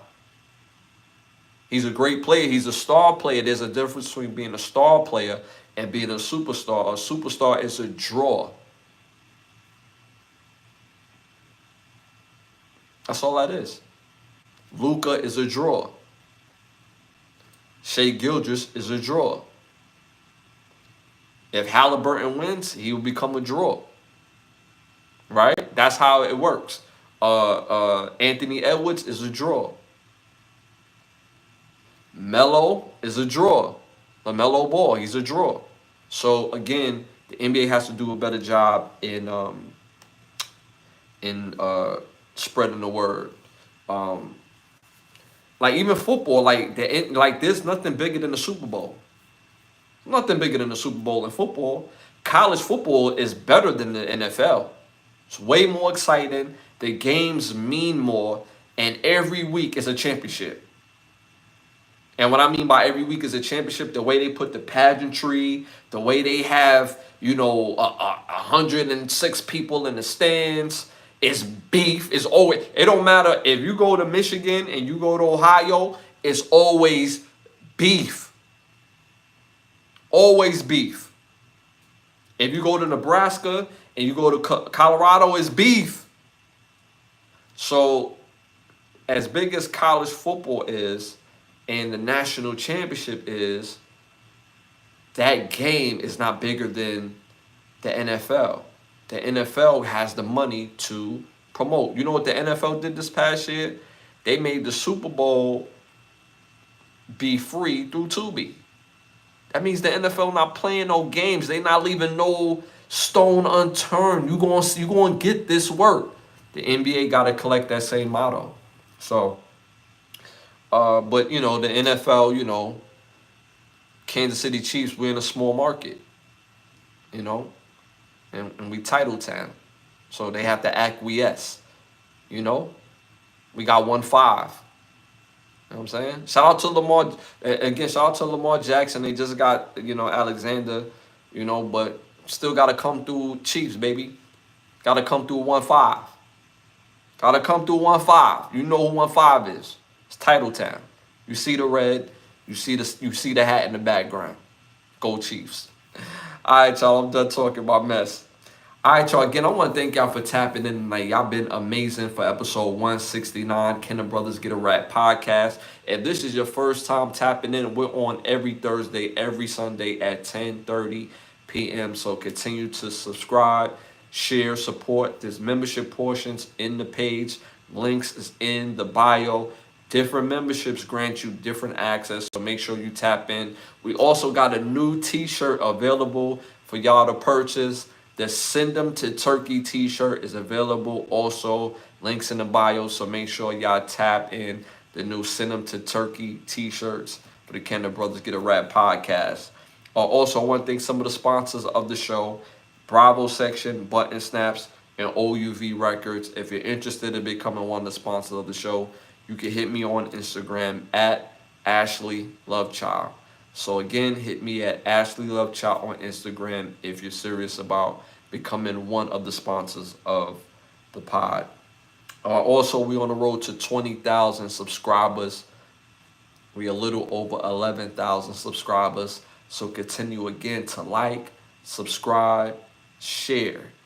Don't forget to hit that all notification button, because you just never know when I'm going to pop up. I pop up randomly throughout the week, even outside of our regular scheduled days, Sunday and Thursday at 10:30. Also, I want to thank y'all for supporting my new EP called Winner's Loyalty. To all my true hip-hop fans, again, thank you. Again, it's called Winner's Loyalty, available on all music platforms. 6 songs of fire. If you authentically love hip-hop, make sure you go tap in to that album. It's fire. It's fire. So make sure y'all go tap in. And thank y'all for supporting me thus far. It means the world to me. Also, a quick shout out to my normal co-host, Santana, and my guest co-host, Jokey from Jokey Entertainment. Shout out to those brothers. Either or would normally be with me on the pod, but shout out to them. We just still working out the. For some reason, we having a connection issue. So we still trying to work on that. So we're gonna have more news moving forward, and we want to continue to give you great quality of a show. Also, y'all, don't forget to tap into the shorts. We got a whole bunch of shorts, videos as well on this channel at the Ashley Lovechild channel. So make sure y'all tap into the shorts. It's a lot. So again, they're great for conversational starters, friends, families, loved ones, work ones. Just tap in. A lot of room for engagement, and we appreciate it. We're built off love. I feel like I'm missing one last thing. Again, next time I'll see y'all will be this Sunday at 10:30. Again, this Sunday at 10:30.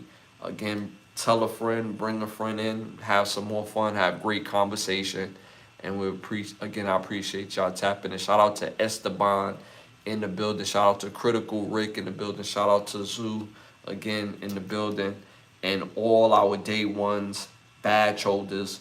Some of our first time watchers and some of our veterans are watching us on the show.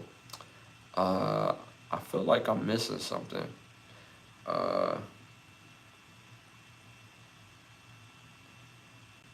feel like I'm missing something, but we'll talk about it next time around. And again, y'all, don't forget again to hit that like, subscribe, share button. Y'all already know, man, it's your boy Ashley Lovechild, and it's love. And I'll see y'all this Sunday at 10:30 p.m. I'm out.